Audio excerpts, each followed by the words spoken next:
He was thrown out of the diner in broad daylight, hit the sidewalk hard, and everyone inside pretended they didn't see a thing. But the row of Harley engines rumbling outside, they saw everything. And when you mess with a man who's already broken, sometimes fate sends help wearing leather jackets and steel boots. Before the story begins, make sure you subscribe, because what happens next is something you won't believe actually happened in the middle of a quiet American town. The sun was hanging high over the small town of Redwood Crossing, the kind of place where the highway carved a clean line through rows of diners, gas stations, and sleepy motels that clung to the edge of the desert. The day was hot enough that the air shimmered above the asphalt, giving everything the look of a mirage. At noon, the local diner called Mary's Place was usually filled with truckers, retirees, and families taking a break from the long stretch of road. It wasn't the kind of place where drama happened. People came for coffee, pie, and a little breathing room from life. But today, something different was brewing, something that would pull the whole town into a story no one would forget. Inside the diner sat a man named Lucas Hart. He was in his mid-30s, rugged-looking but worn down, like a photograph left too long in the sun. His hair was messy, his boots dusty, and his clothes smelled faintly of engine oil. Anyone could tell he had spent most of his life working with his hands. But right now, those hands were trembling as he held a mug of coffee that had long gone cold. People glanced at him out of the corners of their eyes, whispering among themselves. They didn't know him, didn't care to. All they saw was a stranger with a tired face and a shadow behind his eyes. Lucas wasn't homeless, but he was close to it. What the people in that diner didn't know was that a week ago, he had locked his auto shop for the last time after the bank had claimed it. What they didn't know was that his wife had left 6 months earlier, taking their daughter back to her parents. What they didn't know was that he was trying, truly trying to rebuild his life, but the world had a way of piling weight on the shoulders of a man already sinking. What they didn't know was that this diner would be the place where everything changed for him. The waitress, a woman named Gina, approached him with the kind of tight smile that said she was tired of asking the same question. "Sir, are you going to order anything else?" "The manager is asking." Lucas shook his head softly. "I'm sorry. I'm just waiting on a call. I needed a place to sit for a bit. I'll be out of your way soon." He wasn't being rude, just honest. But honesty doesn't always pay the bill, and in a place like this, appearances mattered more than stories. "Well, if you're not ordering, you can't stay here all afternoon," she said, lowering her voice as if doing him a favor. "The manager is already upset." Lucas nodded and reached into his pocket, hoping he had just enough to cover the $3 coffee. His hand touched nothing but lint. His stomach twisted. He inhaled deeply and looked out the window. That was when he saw them. 4 motorcycles parked outside, black Harleys gleaming in the sunlight, chrome shining like polished mirrors. And next to them stood 4 men, all biker types, tall, broad, wearing leather vests with patches sewn onto them. The kind of men you didn't want to make eye contact with unless you were ready for a conversation that could go sideways fast. They looked like they were waiting for someone, or maybe taking a break from a long ride, but something about their stillness made it feel like they were observing more than the heat waves. Lucas lowered his eyes and swallowed hard. He didn't want trouble, not today. The manager approached him suddenly, a short man with a big attitude, his face already red. "You're not paying, so you need to leave now." Lucas tried to explain. "Sir, I will pay. I'm just waiting for—" "I don't care what you're waiting for," the manager snapped. "You've been sitting here an hour, taking up space. We run a business, not a shelter." People had grown quiet, turning their heads toward the scene. Some looked uncomfortable, others looked judgmental. Those who had judged him earlier now seemed pleased that their suspicions were confirmed. Lucas stood up slowly, nodding with humiliation burning in his chest. "I get it. I'm leaving." But the manager wasn't done. As Lucas turned, the man grabbed his arm and pushed him harshly toward the exit. "Get out and don't come back." The shove caught Lucas off guard. He stumbled backward, tripped on the single step at the entrance, and fell to the sidewalk outside, hands scraping against the concrete.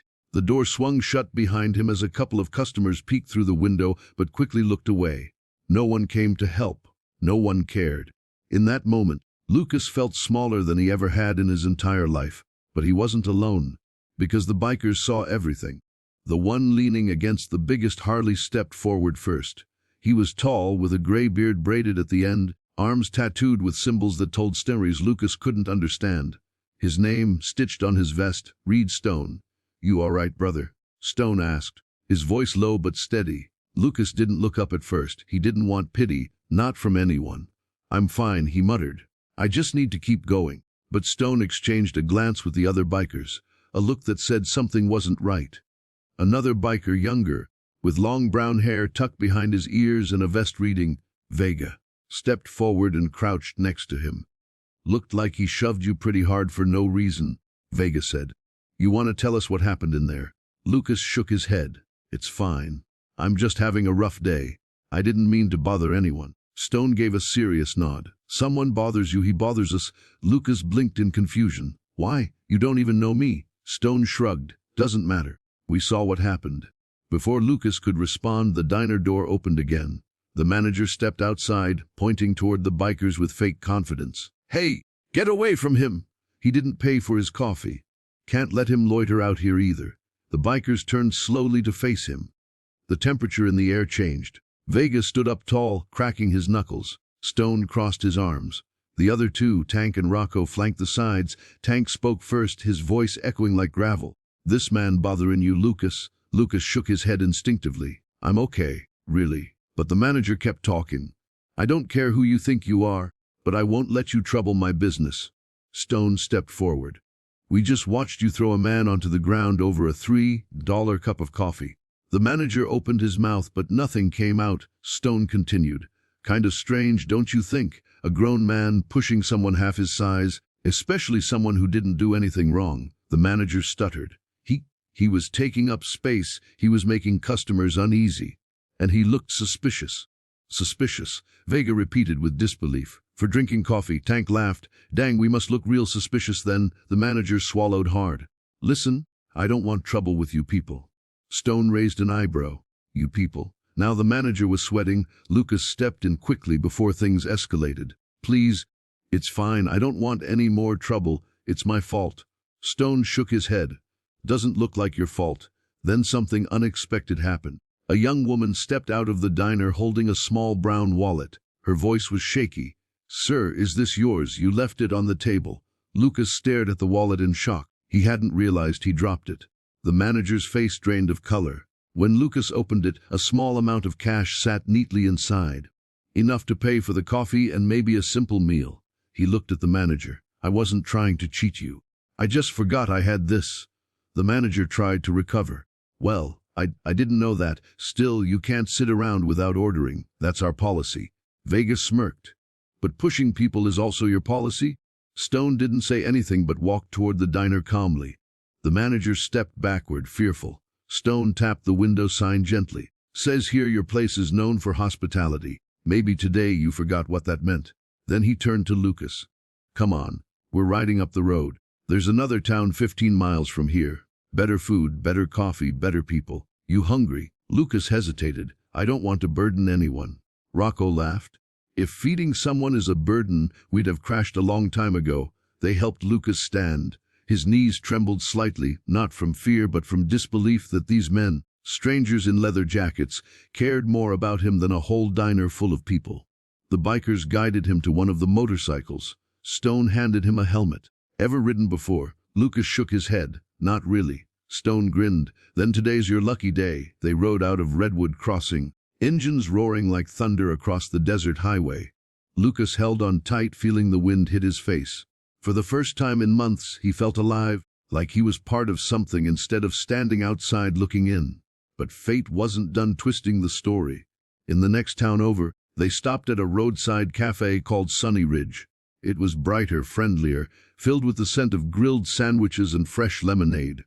The moment they walked in, customers turned to look, not with fear but curiosity. The owner, an older man with a white apron, approached with a smile. "Afternoon, gentlemen, and guest. Grab any booth you like." Lucas was stunned at how different the treatment was. They sat together, and Stone ordered big plates of food for everyone. While they waited, Vega asked gently, "So what's going on in your life, Lucas? You look like a man carrying a lot." Lucas stared at his hands and told them everything. The shop he lost, the divorce, the distance from his daughter, the constant feeling of trying but falling short. By the time he finished, silence hung at the table. Stone finally spoke. "You know, you're not the first man to fall to the bottom. And you're not staying there either. Not on my watch." Lucas frowned slightly. "What do you mean?" Vega leaned forward. "Our club travels all over the region. We help small towns fix up homes, support struggling folks. We're not troublemakers. We just look like we are because jackets and engines scare people. But we help who needs helping." Tank added, "And right now looks like you could use a restart." Lucas felt something in his chest shift, a small, unfamiliar feeling. Hope. But that was when the twist came. The owner of the cafe approached with the meals, but he looked at Lucas for a long moment. Then he asked softly, "What did you say your last name was?" Lucas hesitated. "Hart." "Why?" The owner's eyes widened. "Hart? From Cypress County?" Lucas nodded slowly. "Yeah. Born and raised there." The owner exhaled, shocked. "Son, I knew your father. He used to help my gas station when I first started out. That man saved my business twice. You're his boy." Lucas's heart raced. "My father passed away years ago." The owner placed a hand on his shoulder. "He was one of the kindest men I ever met. If you're anything like him, then you're welcome in this cafe anytime. And your meal today is on the house." Lucas felt his throat tighten. He didn't know what to say. Stone whispered, "Looks like kindness runs in your blood more than you realized." The rest of the meal was quiet but warm. When they finished, Stone told Lucas something that changed everything. "We have a friend who owns a garage in the next town. Good man. Always looking for honest help. You want to get back on your feet? We can take you there." Lucas stared at them, unable to believe how one horrible moment at a diner had led to this. "Why would you do all this for me?" Stone smiled. "Because someone has to stand up for people who get knocked down. And today we saw you get knocked down." They rode again, farther down the highway through sunlit fields and desert brush. The world felt different, bigger, more forgiving. When they arrived at the garage, a man with oil-stained hands stepped out. He introduced himself as Carter, owner of Ridgeway Motors. He listened to Lucas's story carefully. "You know engines?" he asked. Lucas nodded. "Since I was 16. Carter tossed him a pair of gloves. "Let's see what you can do." Lucas spent the next hour working on a car in the shop. His hands remembered the motions, the techniques, the feel of metal and machinery. For the first time in months, he felt in control. When he finished, Carter inspected his work and nodded with approval. "You start tomorrow." Lucas froze. Are you serious?" Carter nodded again. "Anyone standing with Stone's crew is good in my book. And anyone with your skill belongs in a place like this." Lucas couldn't hold back the emotion. It wasn't just a job. It was a second chance. When he stepped outside, the bikers were waiting, engines humming softly. Stone asked, "You good, brother?" Lucas nodded, tears threatening to fall. Better than good. The bikers rode off into the distance, leaving Lucas standing in the sunlight, holding the gloves Carter had given him. The town that once felt cold now felt like home. And the world that once felt cruel now felt full of possibility. All because 4 bikers saw something everyone else ignored. All because kindness sometimes wears leather instead of wings. And all because sometimes, being thrown out of a diner is the moment life throws you exactly where you're supposed to be. Before you go, tell me in the comments which part of the country you're watching this story from.